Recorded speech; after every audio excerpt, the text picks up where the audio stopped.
بخاری مسلم ہے. عروہ بن مسعود ثقفی ابھی غیر مسلم تھے. جب حدیبیہ کے مقام پہ آئے تو واپس جا کے انہوں نے پیغام مسلمانوں کو نہیں دیا, عالم کفر کو دیا. عالم کفر کو جا کے کہنے لگے کافرو مسلمانوں سے کبھی جنگ نہ کرنا. کہا کیوں؟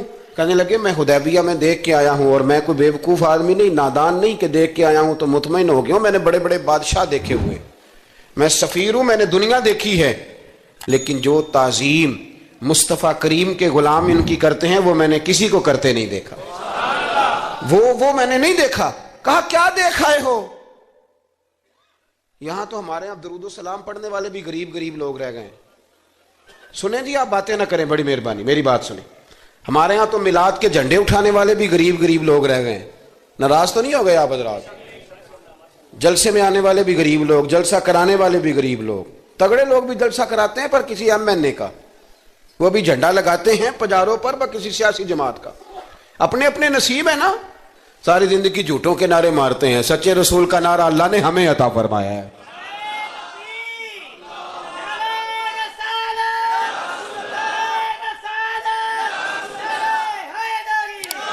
مقام توجہ اللہ آپ کو سنیں. عروہ بن مسعود کہنے لگے کہ ان سے جنگ نہ کرنا. کہا کیوں؟ کہنے لگے یار میں نے بھی زمانہ دیکھا ہے پر میں عجیب ہی نظام دیکھ کے آیا ہوں کہ نبی پاک صلی اللہ تعالی وسلم نے وضو کیا ہے, کلی کے لیے پانی منہ میں ڈالا, اور جب وہ پانی واپس نکلا ہے نا تو میں نے دیکھا ہے صحابہ نے ہاتھ آگے کر دیے. اور عروہ کہنے لگا یہ سارے غریب لوگ نہیں تھے, ان میں بلال حبشی جیسے غریب بھی تھے اور عبد الرحمن ابن عوف جیسے سیٹھ بھی تھے. اور میں نے دیکھا ہے کہ جب نبی پاک علیہ السلام نے ریٹھ مبارک نکالی ہے تو میں نے ابو بکر صدیق جیسے دانشوروں کو لائن میں کھڑے دیکھا. میں نے عمر فاروق رضی اللہ تعالیٰ عنہ جیسے مضبوط اعصاب کے لوگ, مضبوط قوت فیصلہ رکھنے والے, ان لوگوں کو میں نے لائنوں میں کھڑے دیکھا ہے. اور میں نے علی المرتضیٰ جیسے شیر کو لائن میں کھڑے دیکھا ہے. میں شیروں کو دیکھ کے آیا ہوں جو لائنوں میں کھڑے ہیں, اور خواہش یہ ہے کہ حضور کی کلی کے پانی کا ایک قطرہ مل جائے, قطرہ. اور یار میں نے عجیب رنگ دیکھا ہے, عجیب. آج تو میری جماعت کا یہ حال ہوا ہے کہ جعلی پیروں پہ تنقید کرتے کرتے لوگوں نے اصلیوں کا ادب بھی چھوڑ دیا ہے. اب تو یہ حال ہوا ہے کہ یہاں درد والی سوز والی مجالس میں بھی یوں لگتا ہے محفل نہیں میلہ ہے. کہاں گئے آنسو, کہاں گیا درد, کہاں گیا ادب, کہاں گیا سوز, کہاں گئی وہ کیفیات. عروہ بن مسعود کہنے لگے خبردار ان سے جنگ نہ کرنا, اس لیے کہ جو اپنے مصطفیٰ سے اتنا پیار کرتے ہیں وہ دین کا جھنڈا کبھی زمین پہ نہیں گرنے دیں گے. آپ لوگ اپنی اپنی جگہ پہ بیٹھیں جی, پیسے لے کے نہ آئیے گا. اور ایک مسئلہ شرعی اور یاد رکھ لیں, بات سامنے آ گئی, کبھی کسی نعت خواں کو پیسے دینے ہوں تو نابالغ بچے کے ہاتھ کبھی نہ بھیجیں, یہ جائز ہی نہیں شرعن. پتہ ہے آپ کو مسئلے کا؟ نابالغ بچہ کوئی چیز کسی کو دے تو اس سے لینا جائز ہی نہیں. وہ خوشی سے بھی دے تب بھی لینا جائز نہیں. جب تک وہ بالغ نہیں تب تک وہ دے سکتا ہی نہیں. اس مسئلے کو ہمیشہ ذہن کے اندر رکھیں. سمجھ آ رہی ہے میری بات کی؟ نہیں کوئی نہیں, آپ نے سمجھا نہیں بات کو, سمجھتے تو ہاں نہ کرتے. نابالغ بچے کو کبھی پیسے دے کے نہیں اٹھائیں, اس لیے کہ جائز نہیں اس کے ہاتھوں سے لینا, جائز نہیں. ورنہ مولانا دیدار علی شاہ صاحب رحمۃ اللہ علیہ اعلیٰ حضرت کے خلیفہ تھے, وہ کہتے مجھے کئی دفعہ میرے یاروں نے کہا تھا کہ اعلیٰ حضرت سے ملنے چلیں, تو میں کہتا تھا میں خود سید ہوں, خود عالم ہوں, میں کیوں جاؤں کسی کے پاس. کہتا جس دن پہلے دن گیا نا تو ایک چھوٹا طالب علم کنویں پہ پانی نکال کے وضو کر رہا تھا. میں نے کنویں سے پانی میں نے سمجھا کہ ڈیوٹی, آپ کو پتا نا بڑی مصیبت ہوتی ہے طالب علموں کے حصے میں آئی ہوئی, سارے کام ان بیچاروں نے کرنے ہوتے ہیں, یعنی قدموں کے نیچے فرشتوں نے پارے بچھائے ہوتے ہیں اور کندھے کے اوپر کمیٹی والوں نے قربانی کی کھال رکھی ہوتی ہے. یہ طالب علموں کا عشر ہوتا ہے. تو وہ طالب علم بیچارہ پانی نکالا ہوا تھا, اس نے, سید صاحب کہتے ہیں میں وضو کرنے لگا نا تو طالب علم کہنے لگا بابا جی پوچھ تو لو, پانی تو میرا ہے. میں نے سمجھا کہ شاید خدمت پہ مامور ہے, نمازیوں کو وضو کر. اس نے کہا پانی تو میرا ہے. تو میں نے کہا چل بیٹے تو اجازت ہی دے دے میں وضو کر لوں. تو کہنے لگا آپ کو مسئلے کا پتہ ہونا چاہیے, میں نابالغ ہوں, اپنی مرضی سے بھی چیز کسی کو نہیں دے سکتا. سید صاحب کہتے ہیں میں نے اللہ اکبر کہا اور میں نے کہا دیدار علی شاہ تو بڑا عالم ہے, پر احمد رضا کے تو نابالغوں کا علم بھی تجھ سے زیادہ ہے. اس کرمد ہے اہل دول رضا اور پڑے اس بلا میں میری بلا, میں تو گدا ہوں اپنے کریم کا, میرا دین پار آئے نانے. آمدام برسر مطلب رسول پاک کی محبت یہ انسان کو سجاتی ہے, سوارتی ہے, تکبر دور کرتی ہے, عاجزی پیدا کرتی ہے. یہ روح کا وضو کراتی ہے. جب حضور کی محبت میں لوگ روتے ہیں تو پھر انسان کا دل صاف ہو جاتا ہے. نبی پاک کی محبت انسان کو آداب کا پابند کرتی ہے. وہ نعت کے ساتھ وابستہ ہو جاتا ہے. مسجد کی صفائی کرنا اس کے لیے آسان ہو جاتا ہے. حضور سے محبت ہوتی ہے تو بہانے نہیں کرتا بندہ کہ اب میں رمضان سے نماز شروع کروں گا, حج کر کے آؤں گا تو نیک بنوں گا, داڑھی رکھوں گا تو لوگ کیا. پھر یہ بہانے ختم ہو جاتے ہیں, اس لیے کہ محبت عمل کرنا آسان کر دیتی, محبت آسانی پیدا کرتی. حضرت ابو بکر صدیق رضی اللہ تعالیٰ عنہ سے کسی نے پوچھا تھا کہ آپ سب سے زیادہ راضی کب ہوئے. حدیث بخاری مسلم میں بھی ہے, پر کنز المال سے عرض کر رہا ہوں, وہاں تفصیل زیادہ ہے. حضرت ابو درداء رضی اللہ تعالیٰ عنہ فرماتے ہیں کسی نے پوچھا راضی کب ہوئے. انسان بڑی دفعہ راضی ہوتا ہے نا. جب مسلمان ہوئے تھے تب بھی بڑے راضی ہوئے ہوں گے, جب اللہ نے بیٹا دیا تھا تب بھی بڑے راضی ہوئے ہوں گے, اور پھر اللہ نے انہیں امیر المومنین بنایا. یہ سارے وقت ہوتے ہیں نا خوشی کے. کہا راضی کب ہوئے؟ تو صدیق اکبر بیٹھ گئے. فرمانے لگا بتاتا ہوں. کہ بتائیے. فرمانے لگے اس دن بڑا ہی راضی ہوا تھا جس دن میں نبی پاک کو مکے سے مدینے لے کے جا رہا تھا صلی اللہ علیہ وسلم. میں بڑا راضی ہوا. کہا کس طرح؟ تو حضرت صدیق اکبر فرماتے ہیں جب ہم مکے سے مدینے جا رہے تھے تو گرمی زیادہ تھی. میں نے دیکھا کہ حضور کو پسینہ آ رہا ہے اور پسینے کے قطرے میں نے چہرے پر ٹپکتے دیکھے. فرماتے میں پریشان ہو گیا کہ کوئی ٹھنڈا سایہ ملے تو میں حضور کو تھوڑا آرام کراؤں. فرماتے ہیں دائیں بائیں دیکھا کوئی چیز نظر نہ آئی. ایک پہاڑ کی ڈھلان تھوڑی جھکی ہوئی تھی. میری نظر پڑی تو میں نے عرض کی یا رسول اللہ اگر اجازت دیں تو دیکھ آؤں. حضور نے فرمایا دیکھ لو. کہتے میں گیا اور اپنی پگڑی کھول کے میں نے اس جگہ کو صاف کیا. پھر میں نے وہاں اپنی چادر بچھائی. عرض کی حضور تھوڑی دیر آرام کر لیں. اور بھائی یہاں لوگ کہتے ہیں تعلیمات کی بات کرو, نماز روزہ حج زکوٰۃ کی بات کرو, اور جب تک ذات سے پیار نہیں نہ ہوتا بندہ بات بھی نہیں مانتا. یہ محبت مصطفیٰ ہوگی تو سارے کام آسان ہو جائیں. عشق رسول صلی اللہ تعالی علیہ وسلم آسان کر دے گا جینا. اعلیٰ حضرت فرماتے ہیں عشق تیرے صدقے جلنے سے چھٹے سستے, جو آگ بجھا دے گی وہ آگ لگائی ہے. حضور صلی اللہ علیہ وسلم کے لیے میں دیکھ کے آیا سایہ.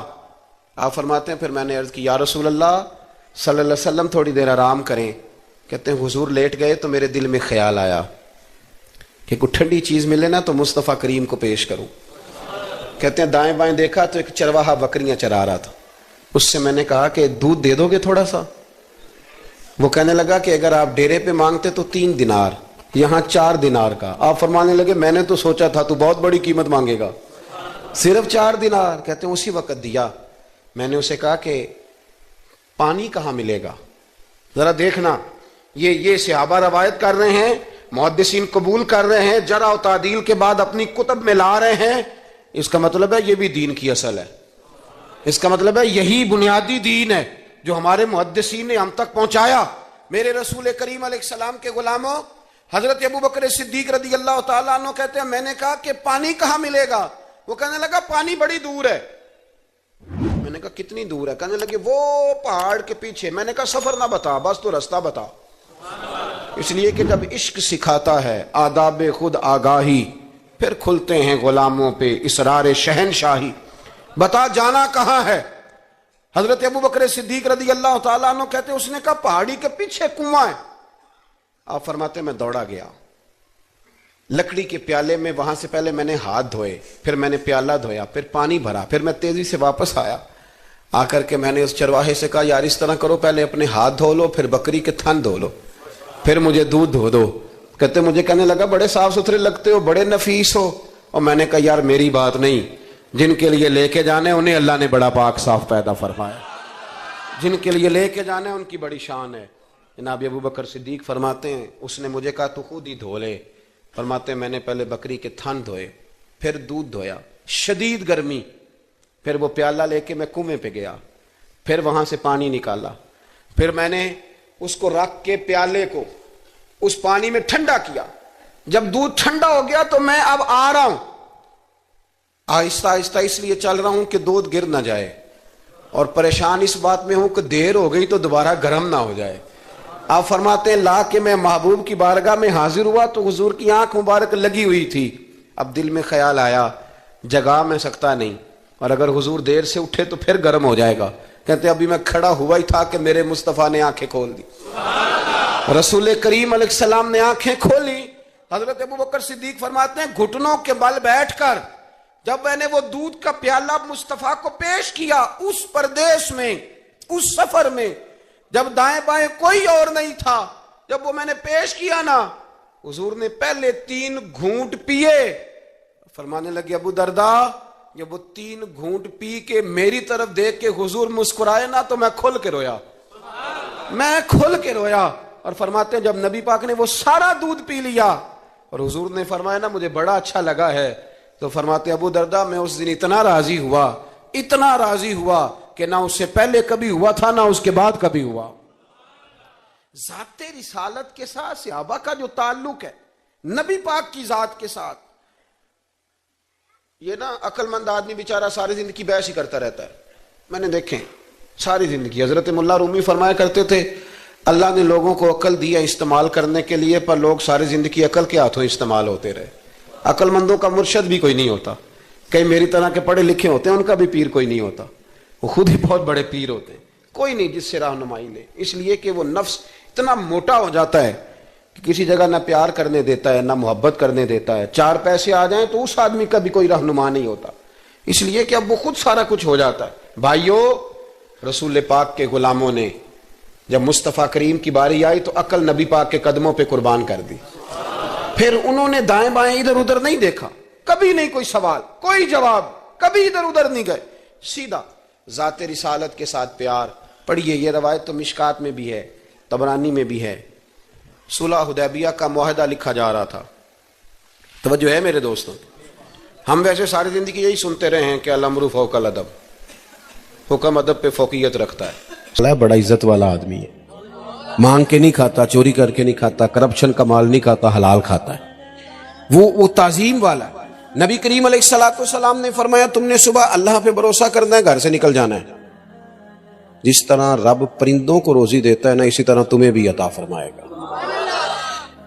آپ اپنا مزاج بنائیں عبادت کا۔ آپ دیکھیں اگر بارش نہیں ہوتی تھی تو حضور نماز پڑھتے تھے، سورج چاند گرہن ہو جاتا تو نبی پاک نماز پڑھتے، بارشیں زیادہ ہوتی تو نماز پڑھتے، حتیٰ کہ بدر کے دن کافر اونٹ ذبح کر کر کے گوشت کھاتے رہے، معاذ اللہ شرابیں پیتے رہے، اور جناب صدیق اکبر رضی اللہ تعالیٰ عنہ فرماتے میرے نبی پاک ساری رات نماز پڑھتے رہے، اللہ کو مناتے رہے، رب کی مدد کو بلاتے رہے، ساری رات نماز پڑھے۔ اپنی طبیعت لگائیں عبادت پر۔ ویسے بھی جو لوگ سجدے کے عادی ہو جاتے ہیں نا، جن کا سر رب رسول کے سامنے جھکتا ہے، وہ جگہ جگہ جھکنے سے بچ جاتے ہیں، مضبوط ہو جاتے ہیں۔ دوسرا مقام قرآن مجید کا، وما ارسلنا من رسول الا لیطاع باذن اللہ۔ اللہ فرماتے ہم نے جو رسول بھی دنیا میں بھیجے اس لیے بھیجے کہ ان کی اطاعت کی جائے، فرما برداری کی جائے، ان کی پیروی کی جائے، ان کے نقش قدم چلا جائے۔ رسول اس لیے ہوتے ہیں کہ ان کے پیچھے چلو، ان کی پیروی کرو۔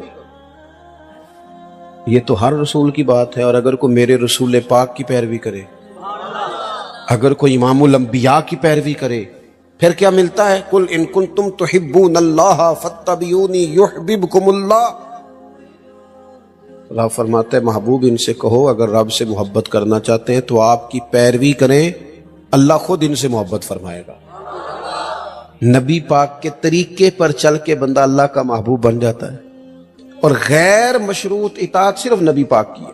حضور جو کہہ دے کر گزرو، جو فرما دے، غیر مشروط اطاعت۔ باتیں زیادہ مشکل نہیں کرنا چاہتا، باقی جس کی بھی فرما برداری ہے وہ مشروط ہے۔ پیر صاحب کی، استاد صاحب کی فرما برداری غیر مشروط نہیں، مشروط ہے۔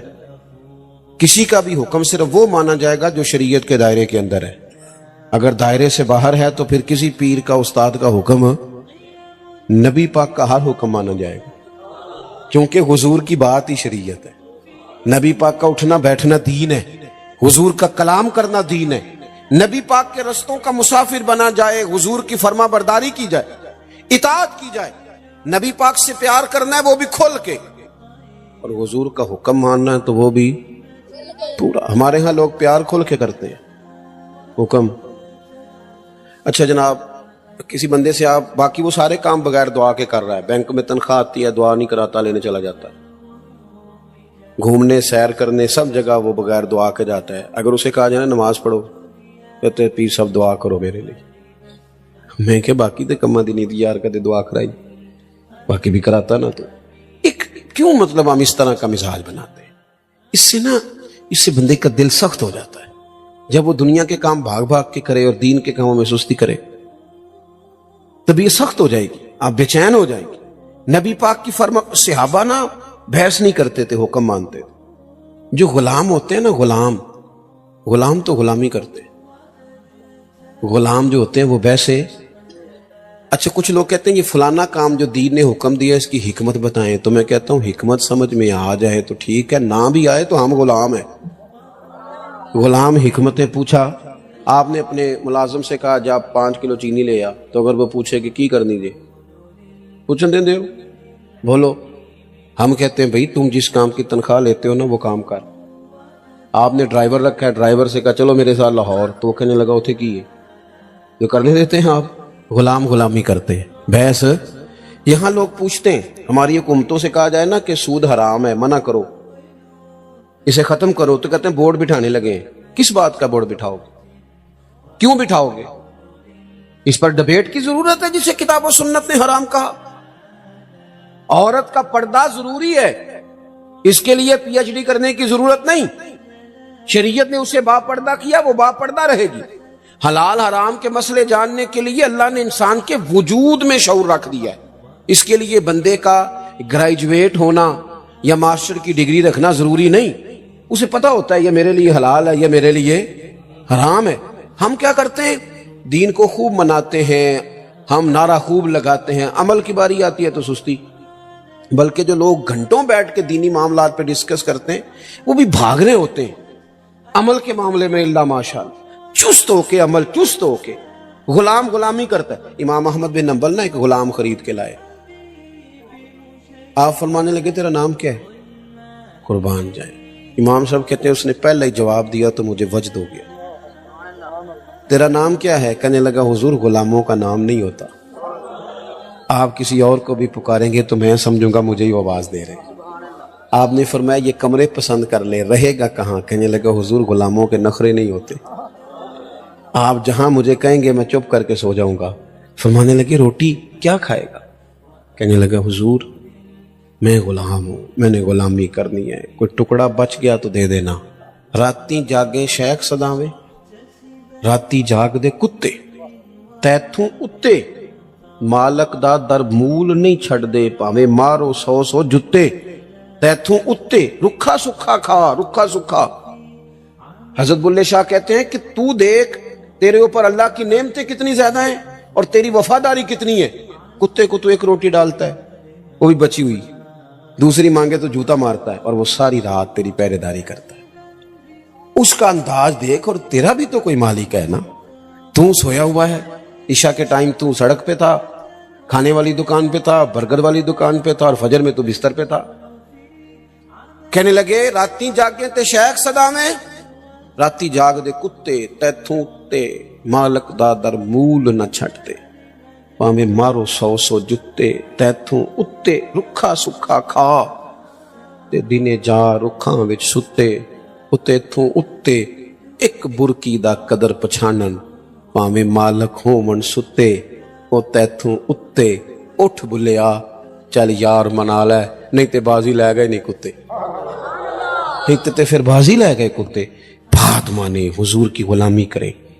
نوجوان دوستو، حضور نہ خطبہ دے رہے تھے، تقریر کر رہے تھے، جمعے کا دن تھا، ایک شخص کھڑا ہو گیا، ایک صحابی کھڑے ہو گئے، حضور نے ان سے کہا بیٹھ جاؤ۔ ہمیں تو باقاعدہ پتہ چل گیا نا یہ حلال اور حرام ہے، پھر بھی بحثیں، گفتگو ہے، تبصرہ ہے، یہ کر لیں گے، بس وہ عمرے کے بعد میں نیک ہوں، بس وہ شادیاں 4 ہو جائیں تو میں ٹھیک ہوں۔ پھر تجھے پکا پتہ ہے اتنا ٹائم تجھے ملے گا؟ حضور نے ایک شخص سے کہا، نام نہیں لیا، بیٹھ جاؤ۔